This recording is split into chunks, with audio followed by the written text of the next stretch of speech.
আসসালামু আলাইকুম সবাইকে। দেখেন কত সুন্দর একটা জায়গা, আমাদের বাড়ি থেকে একটু দূরে। বিকেলবেলা আমরা হাঁটতে আসছিলাম।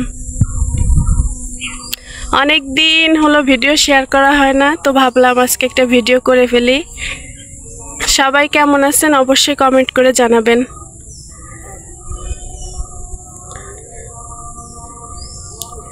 আমি বাড়িতে আসছি প্রায় এক সপ্তাহ। মাইলস্টোনের যে ট্র্যাজেডিটা হয়েছে আপনারা তো সবাই জানেন, তাই না? তো ওই স্কুলে কিন্তু আমার ছেলে পড়ে, আলহামদুলিল্লাহ অনেক ভালো আছে ও।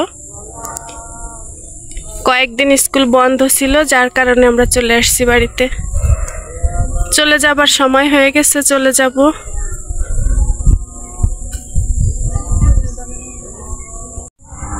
জায়গাটা কিন্তু একদম নীরব, বেশি মানুষজন নেই, হাঁটার জন্য খুব ভালো।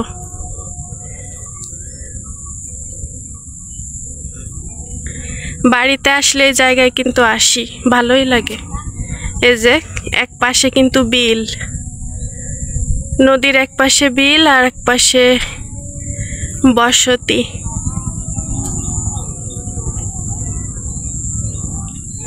গ্রামের বাড়ি কিন্তু এমনিতেই শান্তি, আমার তো অনেক ভালো লাগে। যে কয়দিন থাকি তখন অনেক ভালো লাগে, আর যাওয়ার সময় না খুব খারাপ লাগে, যেতে ইচ্ছা করে না। তারপরেও কিছু করার নেই, যেতে তো হবেই, তাই না? আমার ছেলে তো শুধু দিন পাল্টায়, আজকে না কালকে, কালকে না পরশু, এমন করে।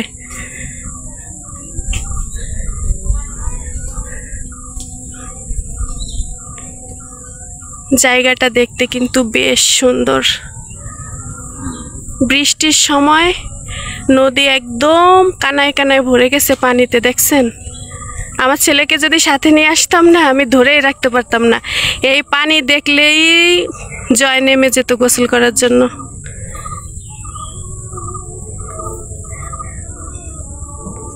আর বাড়িতে আসার পরে কিন্তু জয়ের জ্বর হয়েছিল, আর দেখলাম যে গ্রামের বাড়ি প্রত্যেকটা ঘরে ঘরে এই মানুষের জ্বর হচ্ছে, অসুস্থ হচ্ছে।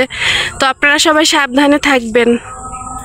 কে কোথা থেকে আজকের ভিডিওটি দেখলেন অবশ্যই কমেন্ট করে জানাতে কিন্তু ভুলবেন না। এই নদীর কূলে কিন্তু অনেক স্মৃতি আছে আমাদের ছোটবেলার। এই যে নদীর পাশে না, এই দিক দিয়ে বাবরা গাছ ছিল। বাবরা গাছ কে কে চেনেন জানি না, তবে খুব সুন্দর একটা ফল, খেতে খুব ভালো লাগে। আমাদের খুলনা অঞ্চলের যারা, তারা নিশ্চয়ই চিনবেন। নদীর দুই পাশে ছিল বাবরা গাছ। আমরা দুপুরবেলা না গোসল করতে আসতাম আর ব্যাগ ভরে বাবরা পাড়ে নিয়ে যেতাম। এই নদীতে কত গোসল করছি, সেগুলো এখন স্মৃতি, সবকিছু বেশ মনে পড়ে। আমরা কিন্তু অনেক দূর হেঁটে চলে আসছি, আরও হাঁটবো। সামনে আমার মামাতো বোনের বাড়ি আছে, তো ভাবলাম যে একটু ঘুরে আসি। দেখছেন কত সুন্দর। যারা শহরে থাকেন তারা অনেক বেশি মিস করবেন, এত সুন্দর প্রাকৃতিক দৃশ্য, মাশাআল্লাহ। শহরে তো অনেক বেশি মিস করি, কোলাহল মুক্ত জীবন। আর যে যানজটের ভিতরে থাকি, মনে হয় যে বাড়ি থেকে যাই, কিন্তু থাকা হয় না, ওই যে ছেলের জন্য। দেখছেন নদীর ওই পাশটা আরো বেশি সুন্দর। যদি আপনাদের সাথে শেয়ার করতে পারতাম আমার অনেক বেশি ভালো লাগতো, কিন্তু এখন ওই পাশে যাওয়ার মতো অবস্থা নেই। নদীর উপরে যে চারগুলা ছিল, চার বা সাঁকু ব্রিজ যেটাই বলেন না কেন, এত বেশি পানির চাপ, মানে ওইগুলা ভেঙে গেছে, যার কারণে আর যাওয়ার কোনো রাস্তা নেই।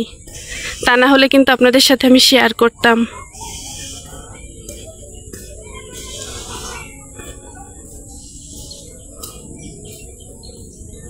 এরকম দৃশ্য কার কার ভালো লাগে বলেন তো? একটু সামনে এসে দেখলাম একটা চার। দেখেন, আমি মনে করছিলাম এই পানির কারণে চার হয়তো বা ভেঙে গেছে, কিন্তু ভাঙে নাই। এই পাশে তো ওই পাশে যাওয়ার জন্য এই যে এই চারটা আছে।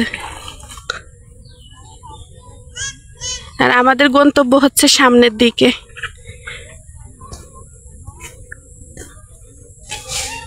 এত সুন্দর পরিবেশে বিশ্বাস করেন আমার কিন্তু হাঁটতে একদমই কষ্ট হচ্ছিল না, খুব ভালো লাগছিল। দুই পাশটা অনেক বেশি সুন্দর, আর তার মাঝখানে হচ্ছে এই তো পিচ ঢালা রাস্তা, একদমই কাদা নেই।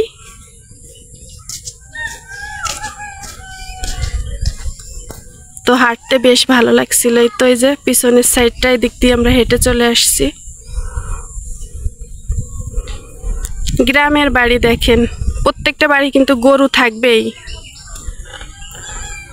গরু ছাড়া যেন গৃহস্থালী একদমই অসম্পূর্ণ।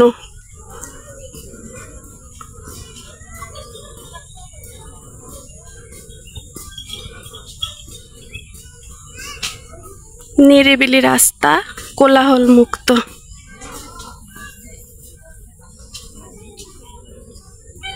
তো ভিডিওটা আর বেশি বড় করব না, এমনিতেই অনেক বেশি বড় হয়ে গেছে।